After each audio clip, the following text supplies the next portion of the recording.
بسم اللہ الرحمن الرحیم۔ اللہ کے نام سے شروع جو نہایت مہربان رحم والا۔ دوستو السلام علیکم۔ ایسے ہی ویڈیو دیکھنے کے لیے ہمارے چینل کو سبسکرائب کریں اور بنا اسکپ کیے ہوئے پورا ویڈیو انت تک ضرور دیکھیں۔ آج ہم اس ویڈیو میں بات کرنے والے ہیں حضرت ابو بکر صدیق رضی اللہ تعالیٰ عنہ کو عشرہ مبشرہ کیوں کہا جاتا ہے۔ بنا دیر کیے ہوئے پھر اس ویڈیو کو شروع کرتے ہیں۔ حضرت ابو بکر صدیق رضی اللہ تعالیٰ عنہ آپ 313 یعنی بدر والوں میں بھی شامل ہیں، 10 یعنی عشرہ مبشرہ میں بھی شامل ہیں، 4 یعنی خلفائے راشدین میں بھی شامل ہیں، یعنی حضور صلی اللہ علیہ وسلم کے ساتھ غار میں رفیق ہونے کا شرف پانے میں بھی شامل ہیں۔ آپ نے بالغ آزاد مردوں میں سب سے پہلے اسلام قبول کیا اور حضور صلی اللہ علیہ وسلم نے جب دعوت دی تھی تو آپ فوراً قبول کیا۔ اسی طرح سابقین اور اولین میں بھی شامل ہوئے۔ آپ اسلام کے سب سے پہلے خلیفہ ہیں۔ آپ کا اسلامی نام عبداللہ کنتے ابو بکر، لقب صدیق اور عتیق ہے۔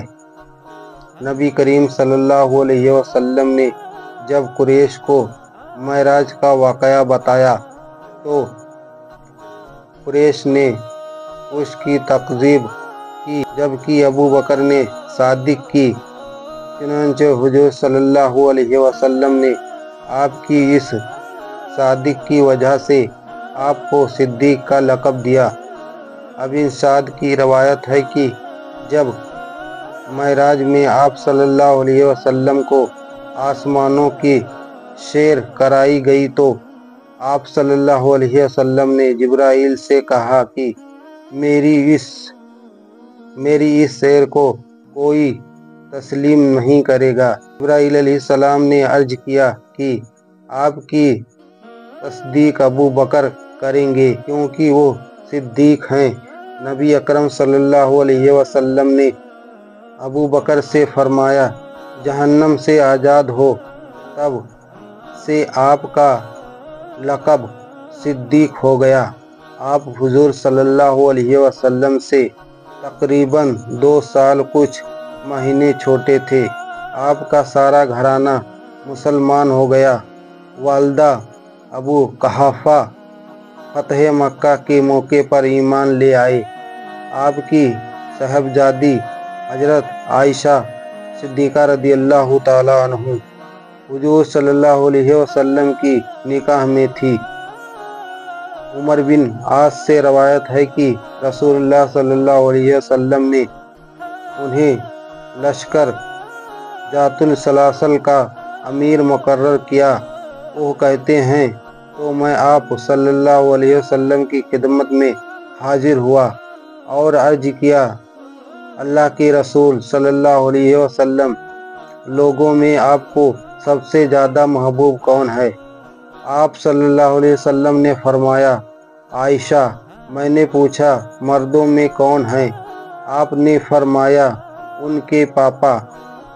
عشرہ مبشرہ میں سے 5 آدمی ہیں، حضرت عثمان بن عفان، زبیر بن عوام، طلحہ بن عبید اللہ، سعید بن ابی وقاص اور عبد الرحمن بن عوف۔ آپ کی دعوت ترکیب پر اسلام لائے۔ حضرت بلال کو بھی آپ ہی نے خرید کر آزاد کرایا۔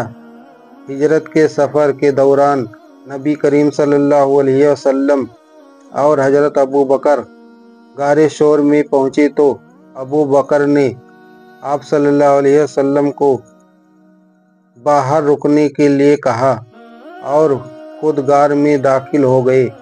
آپ نے کپڑے جو خود پہنے ہوئے تھے انہیں ٹکڑے ٹکڑے کیا، غار کو صاف کیا اور جو سوراخ تھے انہیں بند کیا۔ ایک سوراخ رہ گیا تو اس میں اپنے پاؤں کی ایڑی کو رکھ دیا اور سید عالم صلی اللہ علیہ وسلم کی خدمت میں عرض کی، حضور اندر تشریف لائیں۔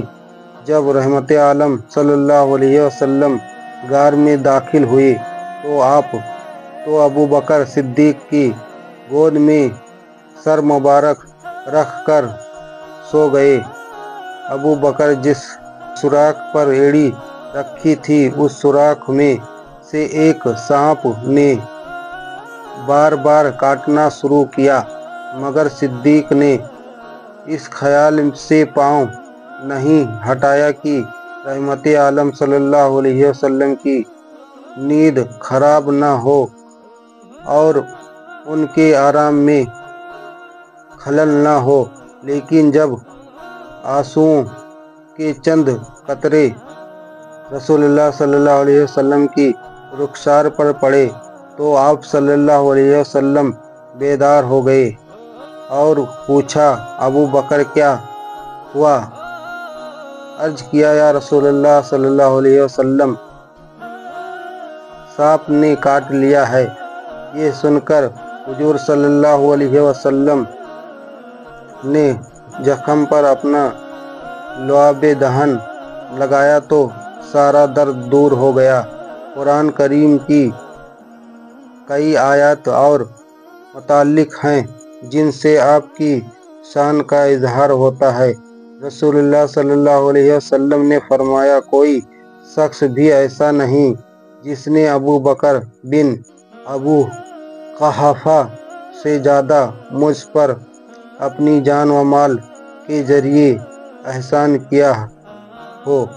حضرت ابو ہریرہ سے روایت ہے، کہا، یا رسول اللہ صلی اللہ علیہ وسلم نے دریافت کیا، آج تم میں سے کس نے روزہ رکھا ہے؟ حضرت ابو بکر نے کہا، میں نے۔ آپ صلی اللہ علیہ وسلم نے فرمایا، آج تم میں سے کون جنازے میں شامل ہوا؟ ابو بکر نے کہا، میں۔ آپ صلی اللہ علیہ وسلم نے فرمایا، آج تم میں سے کس شخص نے کسی مسکین کو کھانا کھلایا؟ حضرت ابو بکر نے کہا، میں نے۔ آپ صلی اللہ علیہ وسلم نے فرمایا، آج تم میں سے کس شخص نے کسی مریض کو عیادت کی ہے؟ حضرت ابو بکر نے کہا، میں نے۔ رسول اللہ صلی اللہ علیہ وسلم نے فرمایا، جس کسی آدمی میں یہ سب اوصاف اکٹھے ہوتے ہیں تو وہ جنت میں داخل ہو جاتا ہے۔ نبی کریم صلی اللہ علیہ وسلم نے اپنی زندگی میں ہی فرمایا، ابو بکر سے کہو کہ وہ لوگوں کو نماز پڑھائیں۔ ابو بکر صدیق نے اسلام کی خاطر اپنا سب کچھ قربان کر دیا جو تھا، لے کر حضور صلی اللہ علیہ وسلم کی خدمت میں پیش کر دیا۔ آپ بدر سے لے کر فتح مکہ اور بعد کی غزوات میں حضور صلی اللہ علیہ وسلم کے ساتھ رہے۔